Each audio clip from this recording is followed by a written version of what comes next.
up, guys? It's Eric from Major Muscle. Today, going over the fundamentals on squatting. So, good warm up to get those hips firing. Some really good technique. Some cues that some people might not know of.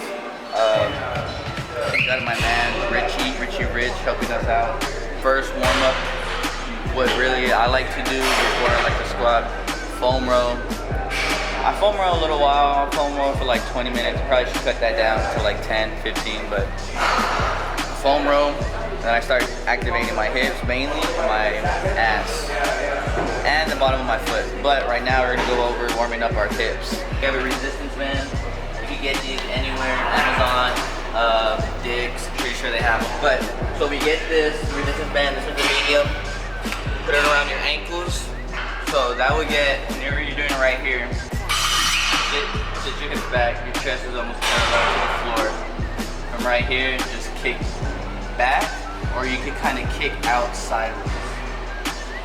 And that right there is gonna get your booty firing, so whenever you go to the squat, everything's activating as one. Go.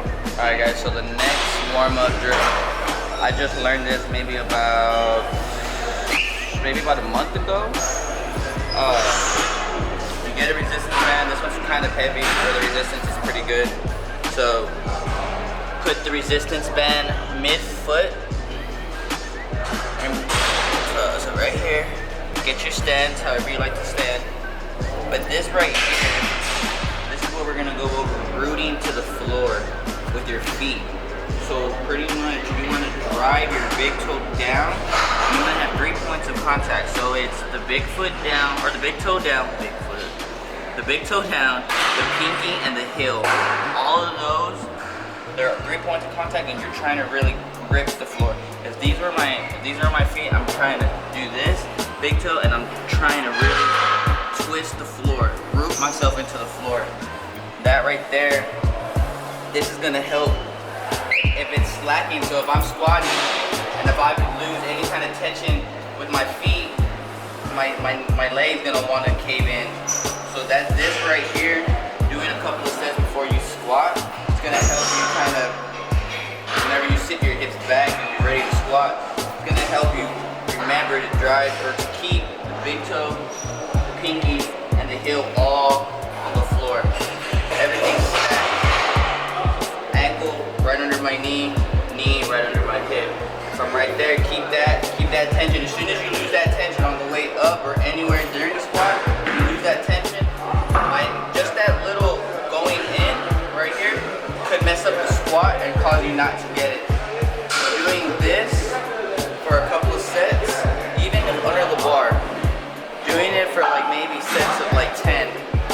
You're right here, boom, you're going down and making sure you're having the big toe, pinky, and this is gonna help you feel more balanced under the squat. A lot of people, whenever they squat, they're going down, and whenever it's time to come up, they'll do this. And you hear some people say, drive with your knees out, but it starts from the floor. It starts from your feet. You want to be rooted into the floor, trying to grip the floor with your feet. Go down. From right here, everything is stacked. Come up. Your form's not breaking down. It makes the squat a lot easier. One real big issue that I see a lot in commercial gyms, I guess, because more powerlifting gyms, they already know what to do. They rush the lockout. So go like Richie on this one. Go ahead, and then go up. Stop it right there. A lot of people sometimes, okay, you can keep going. A lot of people, what they do sometimes, that whenever they finish the squat, they'll do this. They'll go down. When it's time to come back up, they'll go up, but then they're already going forward. And you don't want to do that. You don't want to do that because you're going to hurt yourself, then you're just going to take yourself out the game. Finish it. Make sure everything is tight before you go down. Make sure you remember all the cues. Pulling down on that bar, making your chest big, taking that big air, bracing correctly, keeping everything tight. From the feet, up, boom, go down. Whenever it's time to come back up, everything from the chest, from the back and the chest is rising as one. Rising as one, squeezing your hips through. Whenever you're done, then walk it in. Don't do this and then, because then sometimes the bar doesn't catch the hooks. And if you're messing with 315, even if you're messing with 185, you still gotta respect the weight no matter what. As soon as you take the weight for granted, if you think, oh yeah, I could do it, it's 135, and you're right here, and you go up and you go and you do this, but then something pulls, or you pull a muscle in your back or anything, over 135. It's just being smart. Train smart so you can be in this game long. A lot of people, they want to throw all this weight around and do all this stuff. We'll see how long they last in the game. Be smart and do everything in steps. You unrack it, boom. Visualize, remember what you gotta do. 1 step, 2 steps. Remember the feet. Root yourself into the floor before anything. Once that happens, take that deep breath. Crunch these 2 abs down. You're trying to get air all 360 around your body. From right here, you're pulling down on the bar. You're going, and then exploding up. Finish it. When right here, you're squeezing your ass through.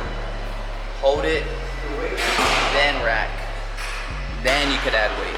For warming up, we went over the hips to warm up the hips, but your back has a lot to do with it too. Whenever I squat, sometimes if I don't warm up my back, I feel like I can't get as tight and I feel like I can't get into a very good position. So usually what I do, I'll go face pulls with the tricep rope. Face pull, you get it? And you're doing this to your boom. And you're kind of finishing like you're doing a double bi. That right there is gonna get your rear delts, your upper back kind of warm. And that right there is gonna make a big difference in just getting your back tight. Because if you come in here and you just try to do it cold, it's gonna feel a little bit off compared to if you warm up, take your time warming up, get your back, your rear delts firing. That right there will be good. Get a resistance band. It comes out, and from right here, you're pulling. Don't do this motion. You're pulling with your elbow, and you're just stopping right here. And that right there is gonna get your lats firing as well. So, face pulls, some banded rows if you have the bands, banded rows. Also too, if you have like, I wouldn't say 10 pounds, maybe more like 5, but just doing this, just to get the shoulders pumped, or you get them warm, because it makes a big difference when you get under that bar and everything's warm compared to if everything's cold and stiff. Then it makes it a lot harder than what it should be. Alright guys, so that right there will wrap up the squat video. If you have any questions or feel like I didn't go over certain things, send me a message on Instagram at DreadedGod, and shit, we could go over anything, any questions that you have. But the biggest thing too on squats, mindset. Mindset is everything. If you go into the squat timid and scared, it's gonna mess you up. You need to go into it confident, telling yourself, I'm gonna get it no matter what. If I don't get it, then it's all good. But guys, damn, I'm gonna make sure my form is good. And if you have that strict form, that's gonna carry you to getting that weight, whatever it might be. So if you have any questions, DreadedGod at Instagram, and let me know. If you have any critiques on what I was saying, let me know too, so I could fix that and get better.